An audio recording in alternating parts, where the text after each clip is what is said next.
alegria muito grande da parte do Senhor poder termos mais um encontro da palavra, onde cremos que o Senhor nos agrega, é o 12º encontro, para estarmos diante dele, conhecer o Senhor, conhecer seus arranjos para esse tempo. E depois de muito tempo de oração, o sentimento que o Senhor colocou, o discernimento no coração de muitos irmãos que servem entre nós, foi um tempo para compartilharmos sobre família, o pensamento de Deus em relação à família, as demandas para esse tempo, mas muito mais do que atender a nossa expectativa como família, que o Senhor nos ajude a atender às expectativas de Deus, suas intenções, o seu coração, o clamor do seu coração para esse tempo. E isso é uma coisa que precisa ficar muito clara para nós desse tempo, né? Que certa vez Kemp Morgan disse que Deus interpreta a si mesmo por meio do sofrimento dos seus servos. E que ser um profeta seria experimentar os sofrimentos do coração de Deus através da sua vida.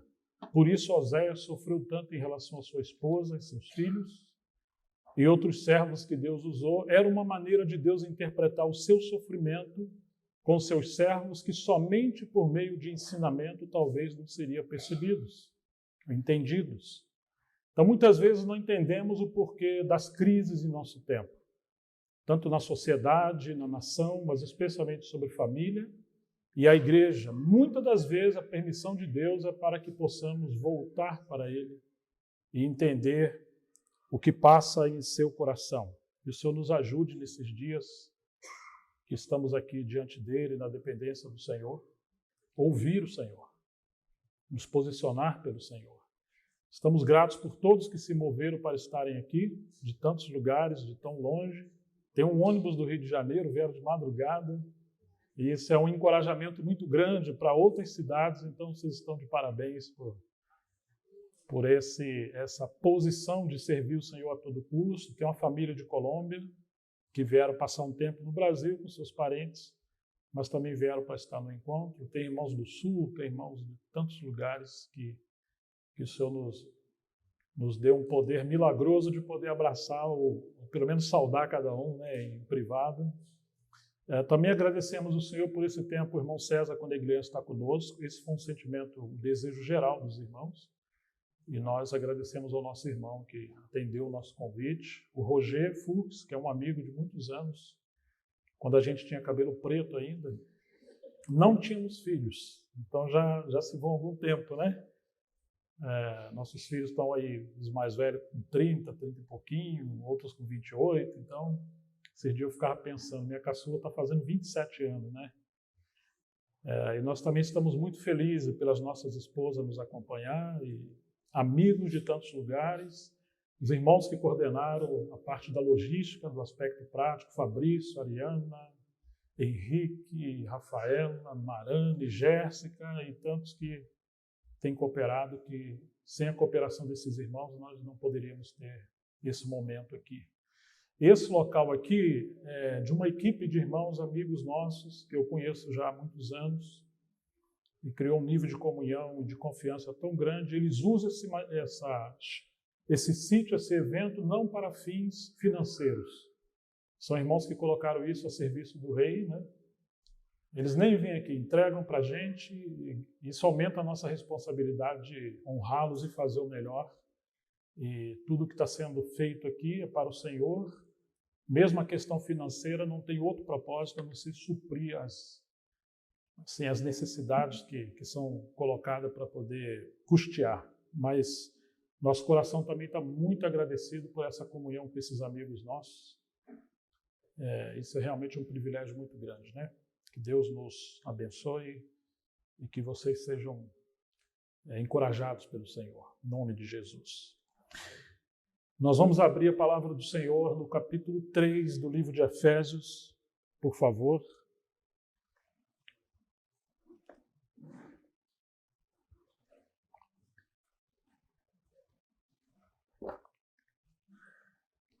Nós vamos no versículo 14 e 15, inicialmente.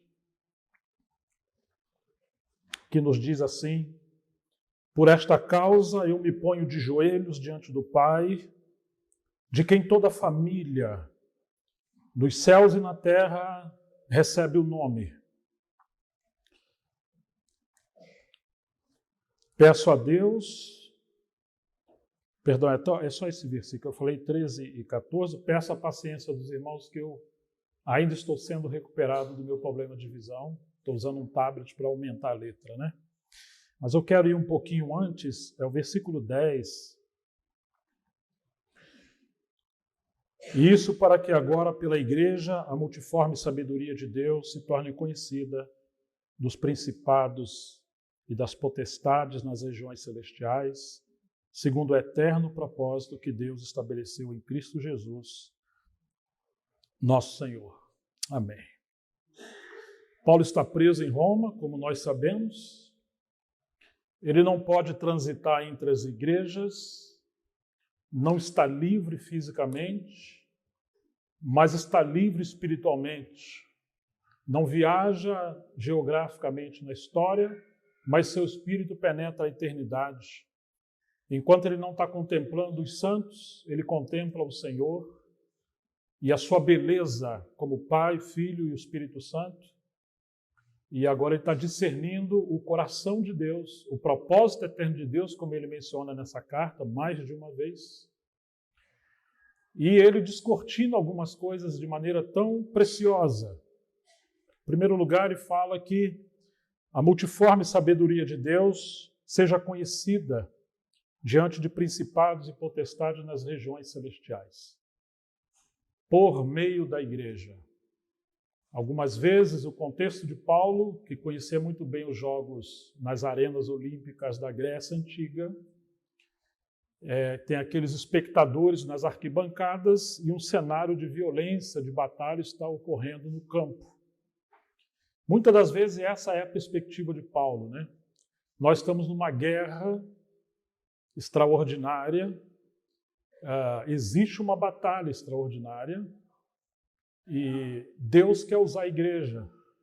E vamos falar igreja formada por famílias, para que através da igreja ele possa tornar claro aquilo que nem sequer anjos e depois demônios jamais compreenderam. Os anjos conheceram Deus como Criador, e ainda que Deus chama os anjos de filhos no livro de Jó, e também creio em Gênesis 6, mas a questão da filiação e da paternidade de Deus, que ele originou por meio de Adão, ou do ser humano, é algo tão distinto, porque ele criou o homem à sua imagem e semelhança, ou seja, dando ao homem faculdades psicológicas, morais, espirituais, biológicas, para que o homem pudesse conhecer a Deus, ter comunhão com Deus, capacidade de raciocinar, de pensar, de refletir, de decidir pela verdade por escolha. Sobretudo, conhecer as profundezas do coração de Deus. De maneira que no livro de Gênesis, o capítulo 1 mostra a origem da criação. Lá, quando usa a palavra Deus em português, Elohim, no hebraico, mostra Deus como Criador. E ali está falando de toda a sua criação. Termina o capítulo 1 falando, então Deus criou o homem. Ou seja, que a coroa da criação foi o homem. Mas no capítulo 2, a palavra para Deus ali já não é simplesmente Elohim, é Yahvé Elohim. Porque além de ser Deus, ele está mostrando que ele é o soberano Senhor, e ele está mostrando a questão do pacto, da aliança que Deus fez com o homem, com todo o universo a partir do homem. É algo tão sublime, tão grande, que enquanto o capítulo 1 está lidando com o fato da criação do homem, o capítulo 2 está destrinchando as intenções do coração de Deus ao criar o homem. De maneira que não é contraditório, como se fosse dois textos, ou um lapso, ou equívocos das Escrituras, mas Deus tem essa mania, essa forma na sua didática, de que muitas das vezes ele quebra os nossos parâmetros. Se nós fôssemos seguir em tudo que os teólogos apontam, graças a Deus pelos nossos muitos mestres que nos ensinam tantas coisas, mas a didática de Deus muitas das vezes quebra vários princípios por exemplo, da homilética, da arte de você desenvolver um bom sermão, Paulo não seria um bom orador. Muitas das vezes ele não foi um bom expositor da palavra, como na carta aos Efésios, que ele quebra várias vezes os pensamentos. Ele está muito mais como um profeta do que um expositor das Escrituras. E Deus está expressando os segredos do seu coração ao criar o homem, ao pensar em família. De maneira que quando nós encontramos Adão no Éden, nós encontramos Satanás vindo em forma de serpente ou se aproveitando da serpente, e podemos relacionar esse texto com o Efésios, falando de querer Deus revelar sua multiforme sabedoria, principados e potestades nas regiões celestiais. Você imagina? Deus cria os anjos, arcanjos, serafins, querubins, mas eles não têm as mesmas prerrogativas e privilégios que o ser humano teve. Que Deus fez o homem do pó da terra, soprou o fôlego de vida em sua narina, como está no início de Gênesis. O homem passa a ser uma alma vivente, de maneira que ele tem espírito, alma e corpo e dotado de faculdades. Deus simplesmente manda ele cultivar o Éden. A palavra Éden é prazer, era um lugar de prazer. Deus entregou ao Adão aquelas responsabilidades ou princípios que deveria ter comunhão com Deus, que Deus viria na viração da tarde, do dia para a noite. Deus entregou ao homem a responsabilidade de cultivar o jardim, de guardar o jardim. Guardar o jardim? Sim, guardar o jardim, porque embora não houvesse a queda do homem, mas houve a queda daquele querubim ungido. E que, querendo ser Deus, querendo usurpar o trono e a autoridade de Deus, ele foi lançado para a terra. E agora o querubim caído, Satanás, o opositor de Deus, está vendo aquela criatura que Deus criou. E quando Deus se revela como o Deus da aliança, porque assim ele vai se revelar depois às gerações de Abraão, mas começa com Noé, da aliança que Deus faz com Noé, depois com Abraão, com Isaac, com Jacó, com Davi, até chegar ao Messias, a esse ódio mortal, terrível no coração de Satanás, e ele quer destruir a obra que Deus iniciou por meio de Adão. Então ele tem que cultivar e ele tem que guardar o jardim. Deus também confiou a ele a responsabilidade de dar nome a todos os animais. Deus poderia fazer tudo isso, ele é soberano, mas ele queria que o homem tivesse diálogo, relacionamento com ele, e não somente isso, expandisse as suas faculdades. Sua vida espiritual, moral, psicológica, humana, biológica, aquilo ali era só a gênese da criação de Deus em relação ao homem. E Deus deu tanta liberdade porque disse que o homem poderia comer de todas as árvores livremente, diz o texto. Mas da árvore do conhecimento do bem e do mal que está no meio do jardim, não coma dela porque você vai morrer. Ou seja, que o peso da liberdade foi extremamente grande, com uma restrição que seria a aprovação de Deus à integridade de Adão. Só isso que ele pediu. Deus não colocou uma muralha no jardim porque esperava, por certo, que a comunhão dele com Adão se tornasse uma muralha de amor e de proteção. De maneira que, embora Adão viu que estivesse nu depois que pecou, as suas vestes eram a glória da presença de Deus com Adão. Que coisa linda, que coisa maravilhosa. Se você pegar o último versículo do livro de Lucas, capítulo 3, e diz na genealogia, Adão, filho de Deus. É assim que o Espírito Santo fala sobre Adão. Deus queria manifestar a sua paternidade e queria que Adão comesse da árvore da vida para que ele se tornasse, porque até então ele é inocente, ele não é santo e nem pecador. Ele é neutro, ele é simplesmente puro e ele é ingênuo.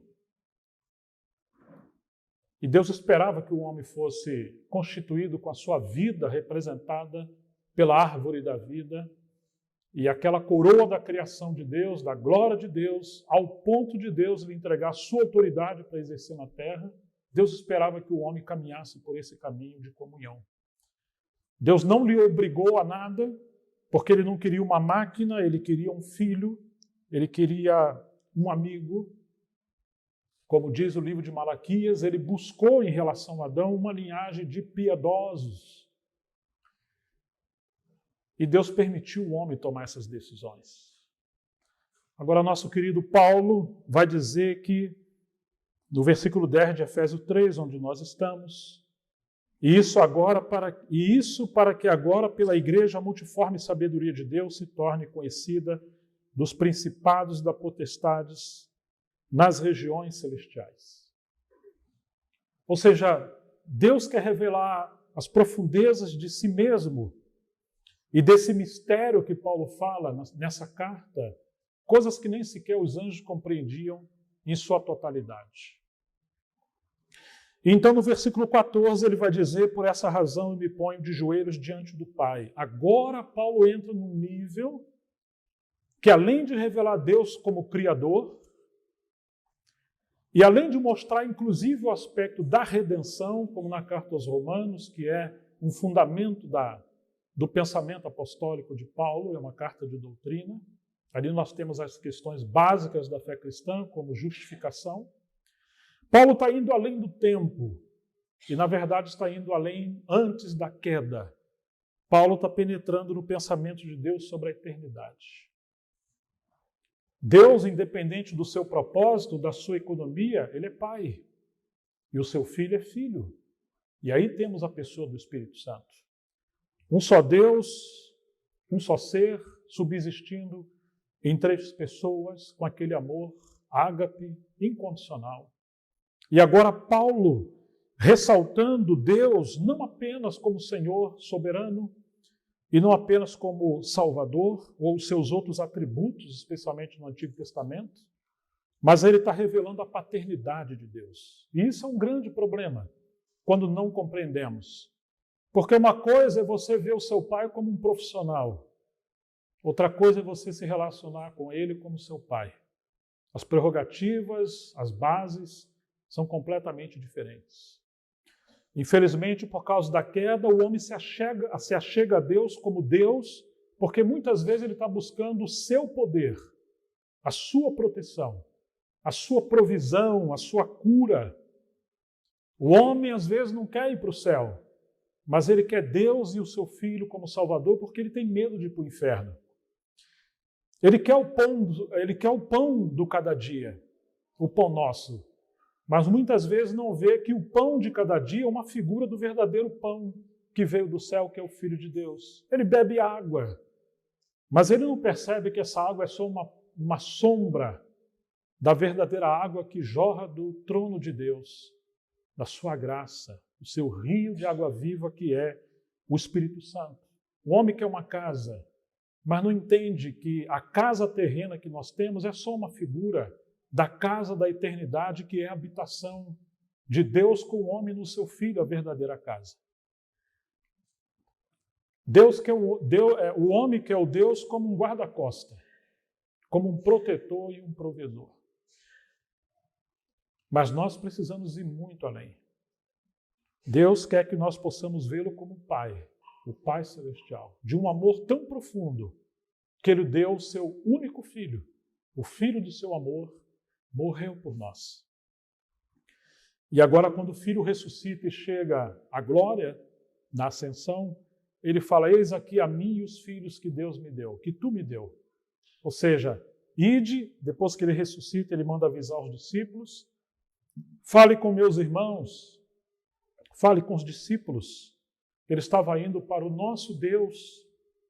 Ele é Deus do nosso Senhor Jesus e Deus dos discípulos, meu Pai e vosso Pai. Mudou a prerrogativa. Houve uma restauração ali de aliança, pelo sangue do Cordeiro. E agora Paulo está indo muito mais além. Porque se você pegar, por exemplo, o Evangelho de João e os escritos de João, só no Evangelho de João são cerca de 100 vezes que aparece a palavra Pai. E quase 200 vezes a palavra Pai pelo ministério de João. E João vai revelar os diálogos de Jesus com seu Deus como Pai, não apenas como Deus. E ele vai dizer que aqueles que o Pai lhe deu, em João 17, ele lhes revelou o seu nome. Um nome que até então um judeu, conforme era Paulo, e toda a cultura judaica não conhecia com profundidade, porque eles conheciam Deus como um único Deus, mas conhecer a Deus subsistindo em 3 pessoas. E que Jesus também é Deus, mas se fez homem, o Filho de Deus, e agora ele tem 2 naturezas, a divina e a humana. Ele deixa a eternidade se confina em nosso tempo.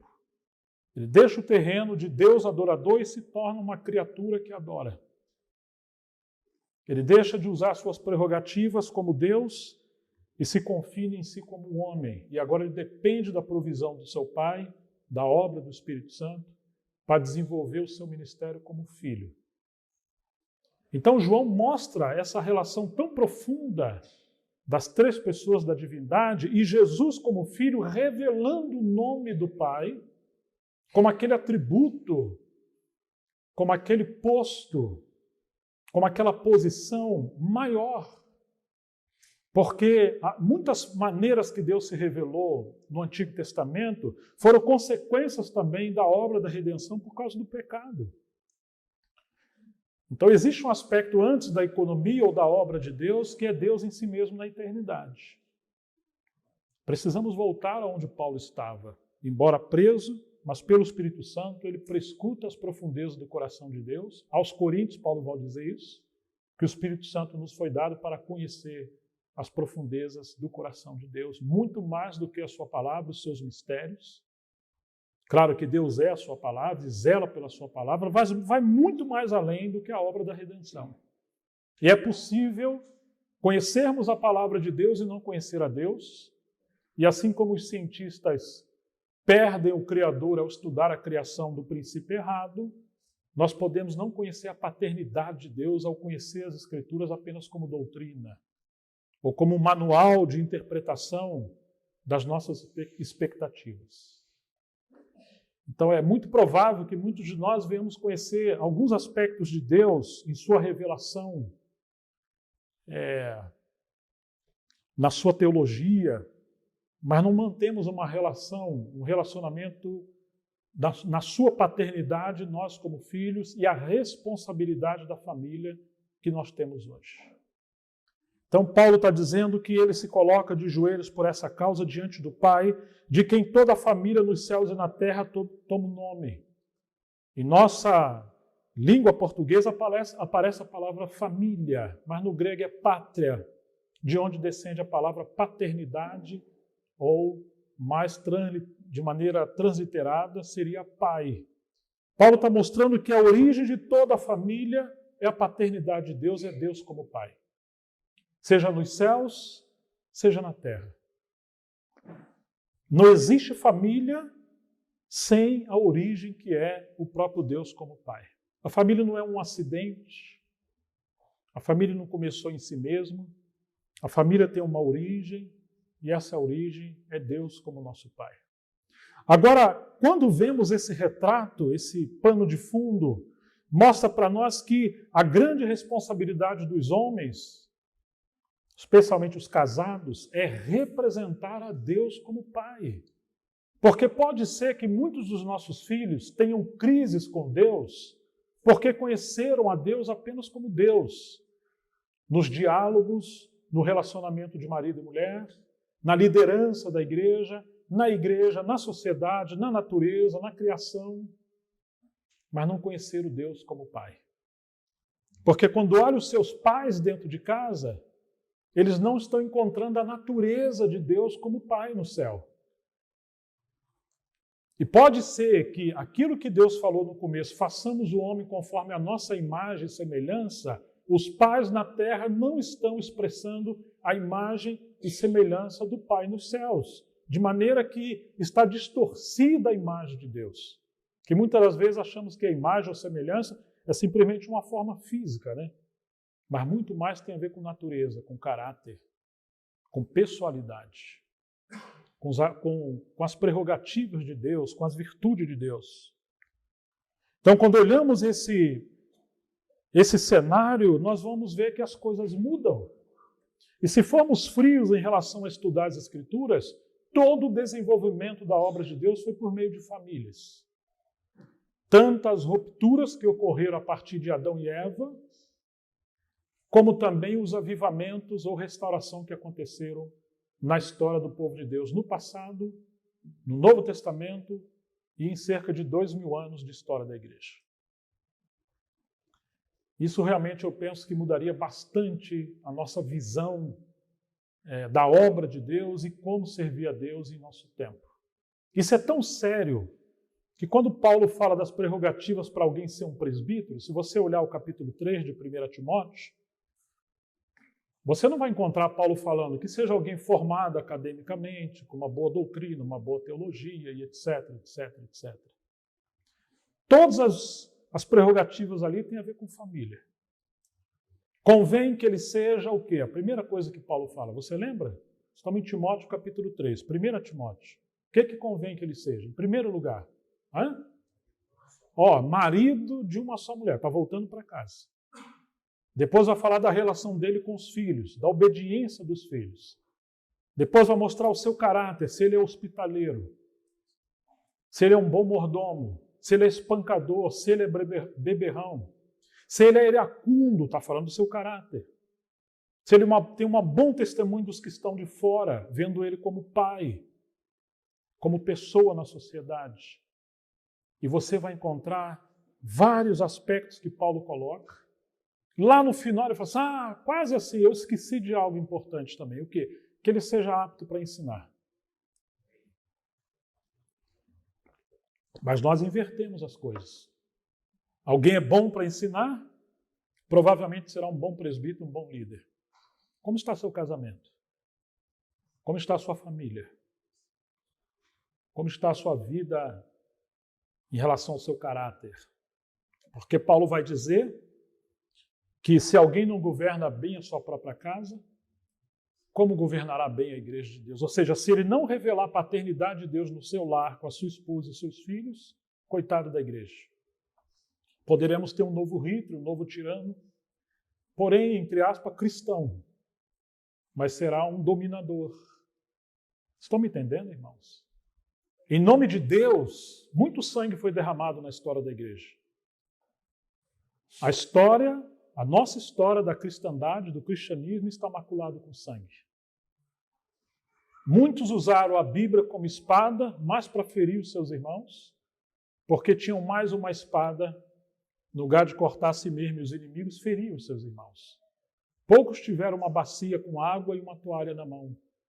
Muitos usaram da liderança com abuso de autoridade e de maneira manipulando as Escrituras e dominaram o povo de Deus, porque eles têm crises com a paternidade com seus pais. Infelizmente, embora temos faculdades e muitos cursos para fazer tudo na vida, mas Pedro vai dizer que nós herdamos uma vã maneira de viver que os nossos pais nos deixaram. Então nós não sabemos ser pai, não sabemos ser marido, não sabemos ser filho, não sabemos ser mulher, esposa. Mas a igreja é um lugar de conhecermos, porque Deus quer se revelar a nós como Pai. E Ele colocou a igreja como esposa e noiva do Cordeiro e Cristo como marido. De maneira que o casamento é só para expressar, não só, mas é para expressar, acima de tudo, essa relação de Cristo com a igreja. Que responsabilidade grande nós temos em relação a esse mistério de Cristo e a igreja, de maneira que o casamento não tem um fim em si mesmo. Falava para minhas 3 filhas casar, quando pensassem em casamento, elas eram solteiras. Quando você encontrar um rapaz que diz que quer casar para ser feliz, sai correndo. Eu tinha um Rottweiler, né?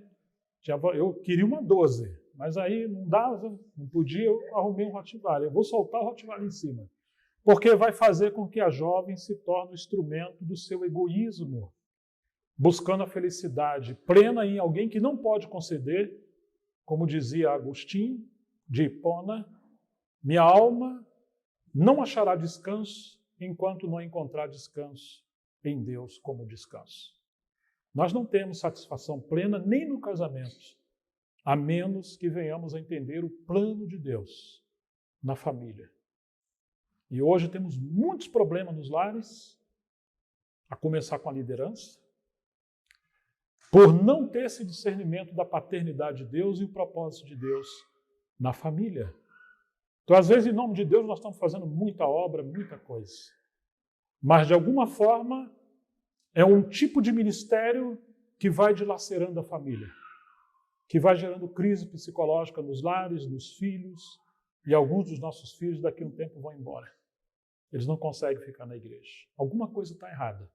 Nós precisamos fazer uma releitura, porque a obra de Deus não é um labirinto de trevas que viemos nos perder, não, em obras, digamos, enigmáticas. Deus é tão simples, nós é que complicamos as coisas. Mas o retorno à paternidade de Deus é um retorno à identidade do cristão como filho. E quando você conhece a graça de Deus, a soberania de Deus, tudo se torna mais leve, mais simples. E ainda que não venhamos entender as crises, o sofrimento, a morte, o luto, mas, como dizia Charles Spurgeon, que a soberania de Deus e a paternidade de Deus é o travesseiro onde descansa o Filho de Deus em crise no sofrimento. Podemos entender e ter paz que temos um Pai que não nos abandona. Encontramos Paulo falando essas frases, que se colocava de joelhos diante do Pai, e ele relaciona a paternidade de Deus, o Pai, mostrando que a origem de toda a família na terra, ou paternidade na terra, procede de Deus, e que, obviamente, Deus quer interpretar a si mesmo, ao mundo e à sociedade, por meio dos homens que dizem que conhecem a Deus e servem a Deus. Isso é uma grande responsabilidade que nós temos. Uma grande responsabilidade. Isso é tão grande. O último livro da Bíblia, do Velho Testamento, perdão, é Malaquias. O último capítulo, capítulo 4. Os últimos versículos, ele vai dizer: lembrai-vos da lei, lembrai-vos de Moisés, o meu servo, falando da lei que deu a ele no Monte Horebe. Eis que vos enviarei o profeta Elias, antes que venha o grande e terrível dia do Senhor. São os últimos versículos de Malaquias. Ele converterá o coração dos pais aos filhos, dos filhos aos pais, para que eu não venha e fira a terra com maldição. Malaquias 4, versículos 4 a 6. Em outras palavras, o caos na sociedade, nas nações e na igreja é o resultado da ruptura, primeiramente, dos pais com a paternidade de Deus, a ruptura entre marido e mulher, a ruptura entre os pais com seus filhos e os filhos com seus pais. Podemos dizer que a crise na sociedade, a crise moral, essa inversão de valores, essa ideologia que hoje é tão nefasta contra a família, de alguma forma ela é o resultado do baixo nível de espiritualidade que nós nos encontramos como povo de Deus. A crise espiritual produz a crise social. A crise na sociedade é resultado da crise nas famílias. E a igreja, que deveria representar a autoridade de Deus, muitas das vezes ela está seguindo os pensamentos de uma ideologia hoje, do mundo, e os valores estão invertidos, e muitas das vezes tomamos mais a forma do mundo do que a forma de Deus. Talvez você se espante que no Antigo Testamento algumas mães sacrificavam seus filhos ao deus Moloque. E era uma imagem, né, de fundição, de bronze ou de ferro. Ele tinha uma barriga aberta, ficava com os braços estendidos, as mães iam lá, os seus pais colocavam a sua criança ali, o seu bebê, ele ia berrando, gritando, escorregando nesses braços incandescentes, até ser tragado numa labareda de fogo no estômago desse deus pagão. E o povo de Deus fazia isso, viu? Mas, de alguma forma, nós encontramos essa mesma coisa não só na sociedade, mas também no meio do povo de Deus. Quando a mãe ou o pai terceiriza a sua responsabilidade como pai, em nome de R$1.500 a mais, R$2.000 a mais ou R$3.000. Quanto vale seu filho? Qual o preço dele? Quando nós deixamos de priorizar a educação dos nossos filhos, por alguns motivos que não valeria a pena. Então, para subornar os seus filhos com a ausência dos pais e da mãe, de relacionamento, Você dá um celular e não percebe que ele está sendo doutrinado pelo inimigo dentro da sua casa. Isso são coisas que talvez os irmãos vão tocar por aí, mas isso é simplesmente para a gente refletir de que, de alguma forma, nossos valores estão completamente invertidos. Porque nós trocamos muitas horas para ganhar mais dinheiro do que ter um tempo de qualidade com a esposa e com os filhos. Talvez seja um tempo perdido, um tempo de qualidade. Um dia a conta vai chegar e nós vamos, infelizmente, quando colocar na balança, nós vamos ver que, infelizmente, não vale a pena. Não valeu a pena e, pior, algumas coisas não poderão ser recuperadas.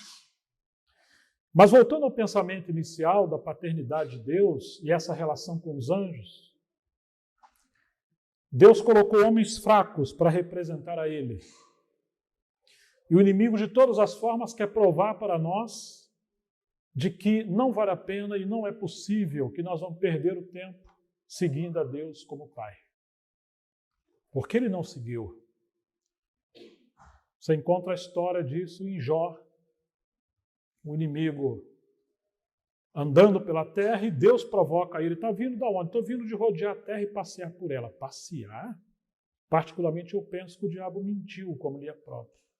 Deus pergunta, como é que você pode passear se eu tenho um amigo lá, meu servo Jó?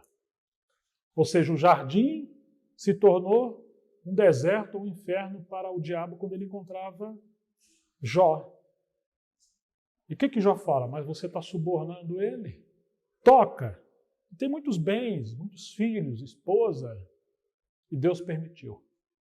É isso que o inimigo faz, ou seja, ele realmente quer nos desafiar de que não vale a pena servir a Deus, que Deus não é justo, Ele não é bom. E Ele colocou situações entre nós, de alguma forma, para inclusive nos permitir o sofrimento. Muitas das vezes nós ouvimos a serpente, no lugar de ouvir a Deus. E quando você vê o drama que está no livro de Gênesis, vamos apenas olhar algumas passagens muito breves. Gênesis, o capítulo 1.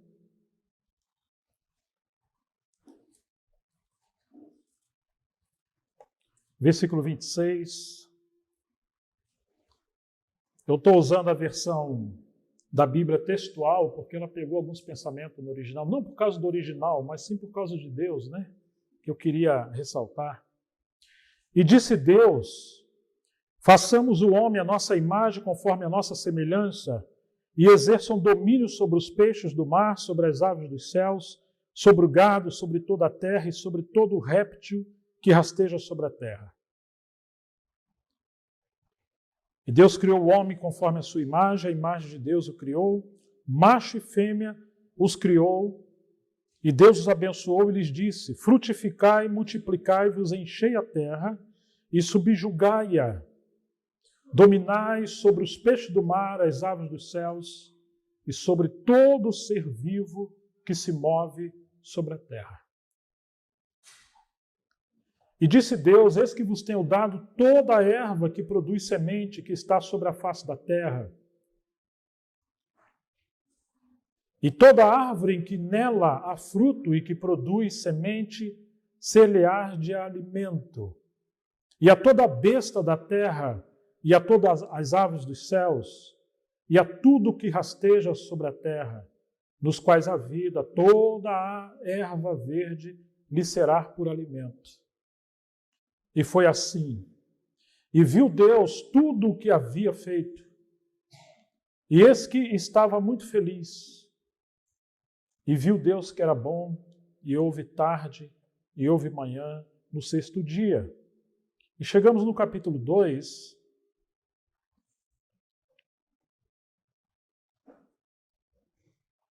versículo 5. No dia em que Deus fez a terra e os céus, não havia ainda nenhuma planta do campo, nem havia brotado ainda na terra nenhuma erva do campo, porque Deus não havia ainda feito chover sobre a terra, nem havia homem para lavrar o solo, senão que subia da terra um vapor que regava a superfície do solo. E do pó do solo Formou Deus ao homem e soprou em suas narinas o fôlego de vida, e o homem chegou a ser alma vivente. E Deus, aqui o pensamento no hebraico é Adonai Elohim, ou Yahvé Elohim, ou seja, o Senhor soberano, plantou um paraíso no Éden, ao oriente. E pôs ali o homem que havia formado, e Deus fez brotar do solo da terra toda árvore agradável à vista e boa para a comida, e no meio do paraíso a árvore da vida e a árvore do conhecimento do bem e do mal. O rio saía do Éden para regar o paraíso, e dali se dividia em 4 partes. Versículo 15. Tomou, pois, Deus o homem e o pôs no meio, colocou no paraíso para o cultivar e o guardar. E versículo 16. E Adonai Elohim pôs sobre o homem um mandamento, dizendo: de toda árvore do paraíso comerás livremente, mas da árvore do conhecimento do bem e do mal não comerás dela, porque no dia em que dela comerdes, certamente morrerás. Disse Adonai Elohim: não é bom que o homem esteja só, façamo-lhe uma ajudadora. Então Deus fez a Eva, apresentou a ele, e ele chamou ela de Eva, ele deu o nome, que era carne da sua carne, ossos dos seus ossos. E no versículo 24 diz: por isso deixará o homem seu pai e sua mãe, olha que família, pai e mãe, e se unirá à sua mulher, e os dois se tornarão uma só carne. Estavam os dois desnudos, o homem e a sua mulher, e não estavam envergonhados. Capítulo 3. Mas a serpente era astuta mais do que todo animal selvagem que Adonai Elohim havia feito. E disse a serpente à mulher: então Elohim tem dito, não comais de nenhuma árvore do paraíso?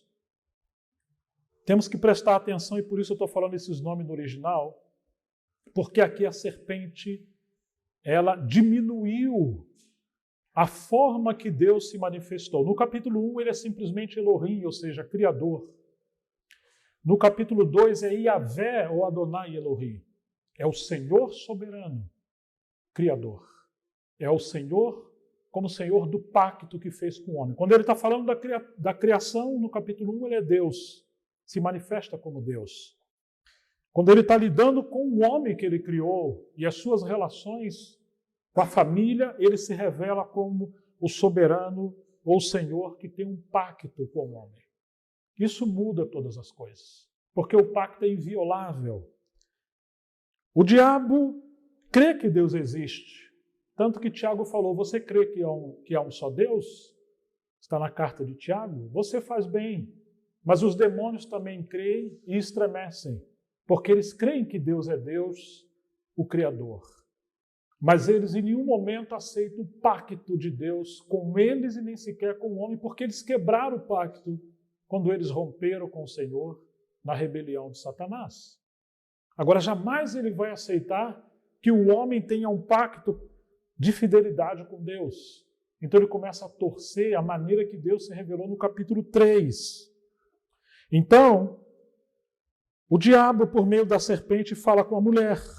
Agora que interessante, o diabo, por meio da serpente, não vai falar com o homem, que Deus delegou autoridade para cultivar e guardar, que Deus delegou autoridade para ele exercer autoridade sobre toda a criação, porque ele representava a autoridade de Deus.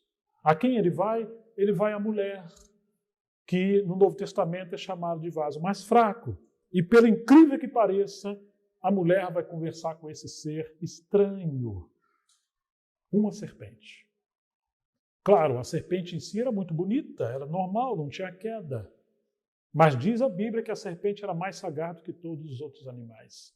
Claro que essa palavra sagaz, no original, não está mostrando um aspecto ou astuta negativo, mas sim de esperteza. E, infelizmente, a mulher conversa e diz, no versículo 2, e a mulher respondeu à serpente. Poderia ter falado ao Adão, ou então falar, vai ali conversar com Adão, que eu estou ocupada. Esse assunto de autoridade, de governo, essa pergunta sobre Deus, fala com ele, sabe por quê? Eu não estava lá quando Deus falou isso. Deus criou meu marido do pó da terra, soprou lá o vento, o fôlego, e isso ele contou para mim e falou algumas coisas. Mas conversa com ele porque o assunto original está com ele. Ela não fez isso. E a mulher respondeu à serpente, do fruto das árvores do paraíso podemos comer, mas do fruto da árvore que está no meio do paraíso, Elohim tem dito, não comerás dele, nem o toqueis, para que não morrais. Não foi isso que Deus falou. Deus falou que pode comer livremente, ou seja, o diabo também está atacando a bondade de Deus. Como se Deus fosse mau. Não, vocês têm liberdade. Livremente. E ela também adicionou que se tocar, vai morrer. Deus não falou que tem problema tocar. Deus falou que não deveria comer. Em outras palavras, você vai encontrar que o inimigo, como se fosse numa mesa de negociação, ela tomou a liderança do assunto e está dominando o jogo. Agora presta atenção nisso aqui. Como a mulher respondeu, versículo 7. E a mulher respondeu à serpente, do fruto das árvores do paraíso podemos comer, mas do fruto da árvore que está no meio do jardim, ou do paraíso, Elohim tem dito. Em outras palavras, a serpente falou, foi assim que Elohim tem dito? E a Eva está dizendo, Elohim tem dito. Ou seja, que a mulher está repetindo o conceito de Deus que a serpente tinha, deturpando a imagem, o caráter, os atributos de Deus. Não é isso que está no capítulo 2. O que está no capítulo 2 é, então, Yahvé Elohim. Então, Adonai Elohim. Ou seja, não é apenas Criador, ele é o soberano do universo. Ele é o Senhor da glória. Ele é o Pai Celestial. E ele é o Deus do pacto com Adão e Eva. Mas o inimigo semeou no coração de Eva ver apenas Deus como Criador. E como Criador ele não foi justo. Porque Deus criou tudo e colocou uma restrição. Para que esse negócio de restrição? Isso não é graça. E outra coisa, ele permite você ver, mas fala, não toque. É a Eva que está dizendo isso. Outra coisa, toque, mas não coma. Coma, mas morra. Que bondade é essa? Então o diabo está distorcendo a natureza de Deus. Vocês estão entendendo? Pior, indo um pouco além. Uma outra queda aqui de Eva. Eva não estava bem constituída com a palavra de Deus que havia falado com Adão. E esse tem sido um problema do nosso tempo. Porque você vai encontrar em 1 Timóteo 2, versos 13 em diante, que quem foi enganado foi Adão. E Deus vai sentenciar Adão e não Eva. Capítulo 5 de Romanos 12 vai dizer, por um homem entrou o pecado no mundo. Ou pela desobediência de um só homem entrou o pecado no mundo. Pelo pecado, a morte, por isso a morte passou a todos os homens. Ele não disse que foi pelo pecado de Eva. E vai seguir o capítulo 5, do 12 até o 19, dizendo que pela desobediência de um só homem. E aquele homem, Paulo chama ele de Adão. Então a sentença de Deus não está sobre Eva, sobre esse caos, mas primeiramente, é claro que ela tem a parcela dela, sobre Adão, porque o mandamento foi para a cabeça. Para o homem. Mas você começa a ver ali o caminho de Satanás trabalhar. E Eva não estava bem constituída com a palavra de Deus falada por Adão. Agora Eva responde e a serpente vai prosseguir esse diálogo. Mas a serpente disse à mulher, certamente Deus exagerou. É para você talvez ter medo. Não morrereis. Vocês não vão morrer.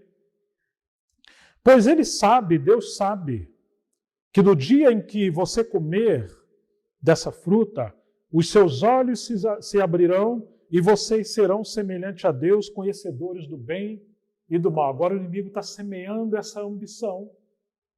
Você vai encontrar João, na sua primeira carta, capítulo 2, 15 adiante, mostrando aquelas 3 etapas de tentação: a cobiça dos olhos, a soberba da vida, a concupiscência da carne.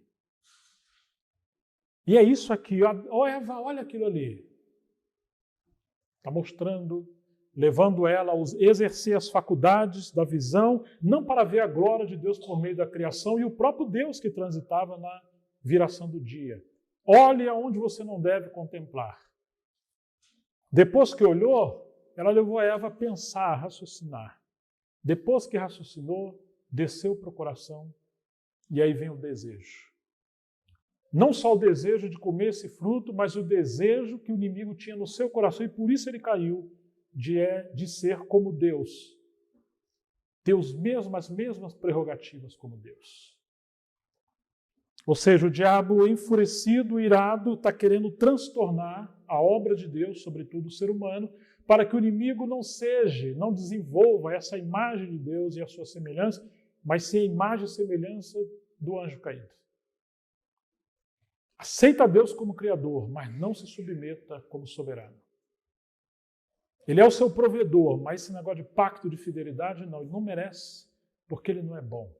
Se ele é bom, todos nós teremos que ser como Deus. E Eva, infelizmente, comeu. Versículo 6. E viu a mulher que a árvore era boa para comer, e agradável aos olhos, e desejável para adquirir conhecimento, a maldição do conhecimento. Uma busca do conhecimento como fim em si mesmo. Uma busca de se apropriar de tudo que Deus deu, mas não para a glória de Deus. Aqui é um conhecimento racional, não conhecimento moral. Não é o conhecimento pelo relacionamento com Deus, mas é o conhecimento pela razão. E pela razão você vai se escandalizar com a soberania de Deus.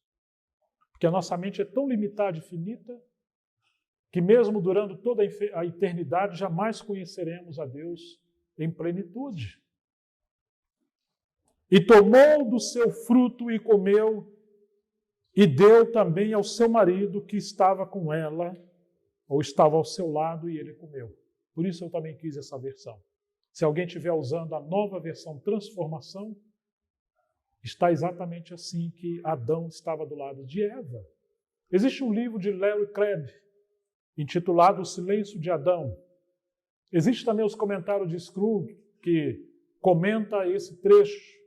E existem alguns irmãos que são versados nos textos originais, são profundos e, ao mesmo tempo, além de eruditos, são piedosos. E eles restauraram esses pensamentos originais, que as nossas versões, às vezes, não todas, deixa de maneira não muito clara, de que Adão estava ali. E parece que a coisa estava tão próxima que Eva está vendo.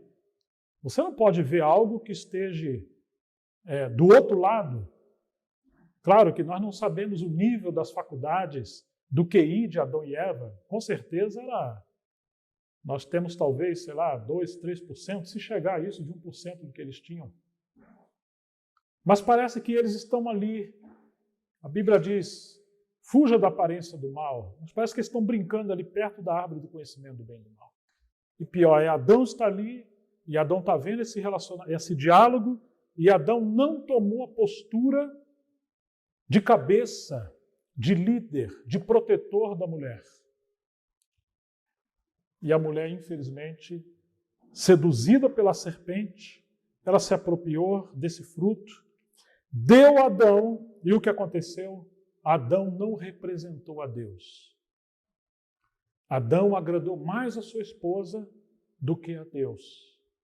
E todas as vezes que nós amamos alguém, e num ato de amor fazemos coisas que vão ferir a santidade de Deus, o caráter de Deus, o pacto de Deus conosco, a aliança, a palavra de Deus, nós estamos dando lugar à serpente quando fazemos essas coisas.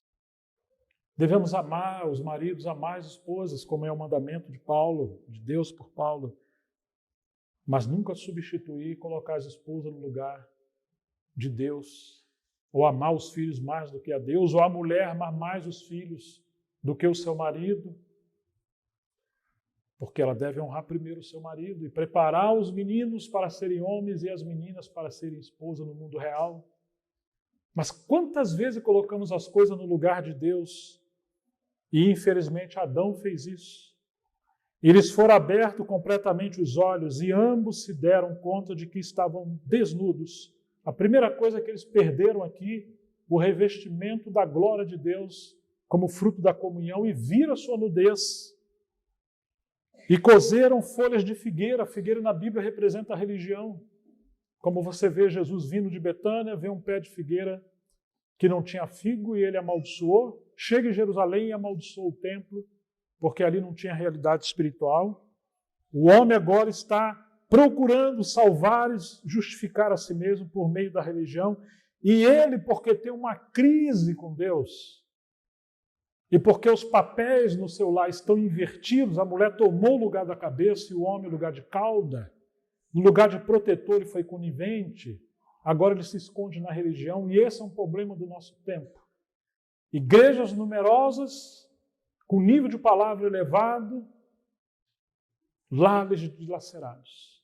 Grandes empresários, mas que não sabem ser pais.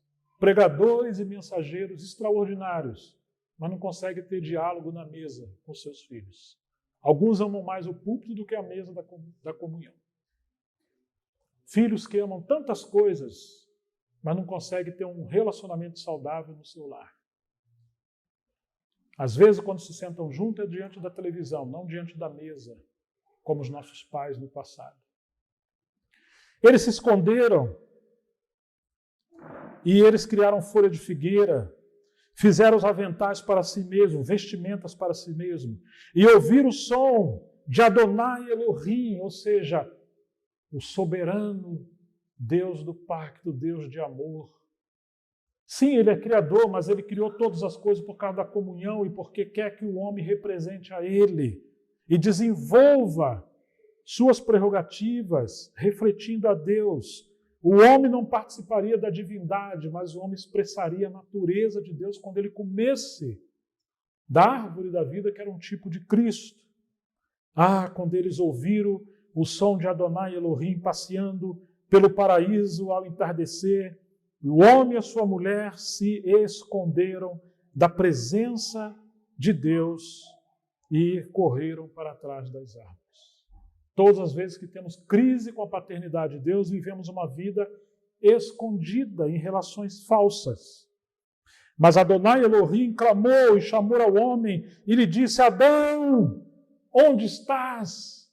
Você acha que Deus não sabia onde Adão estava? Todas as vezes que Deus chama o homem, ele sabe.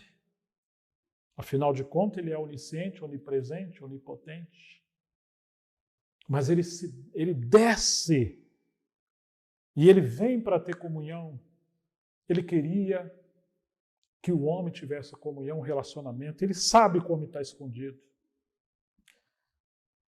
E respondeu: ouvi a tua voz passeando no paraíso e tive medo, porque estou desnudo e me escondi.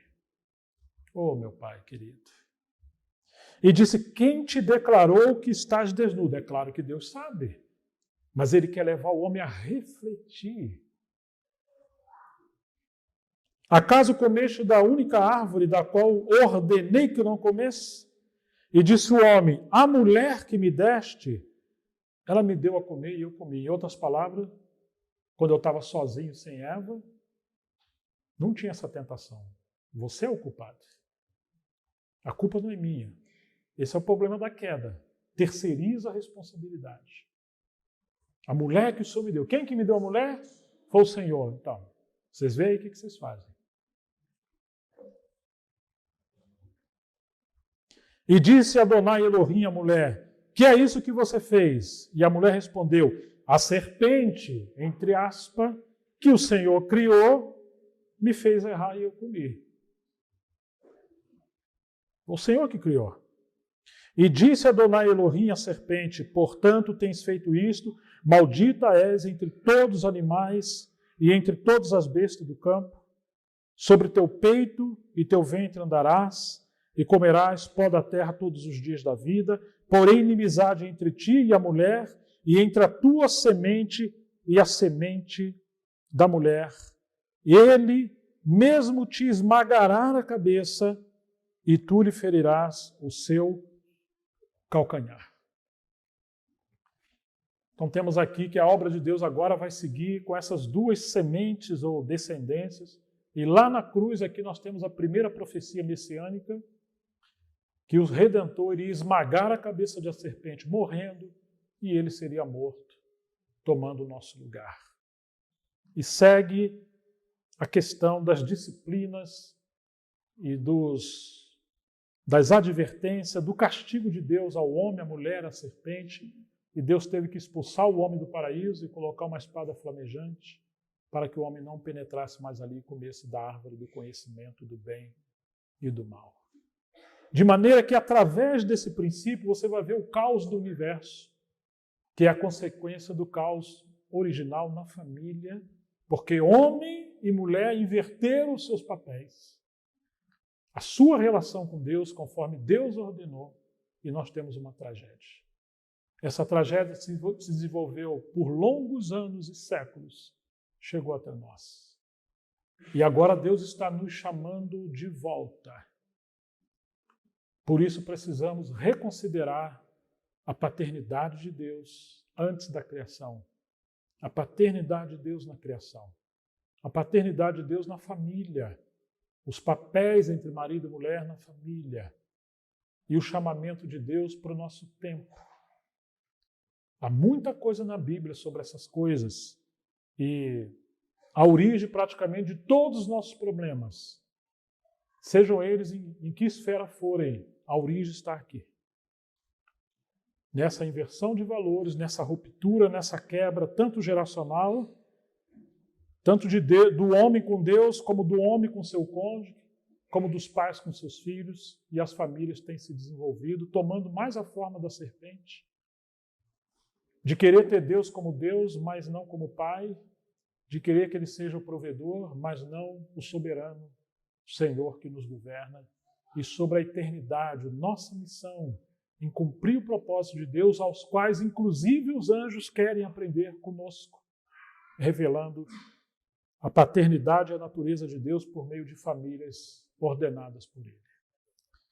Que Deus nos dê graça nesse tempo para escutar o Senhor. Hoje nós vamos ficar por aqui.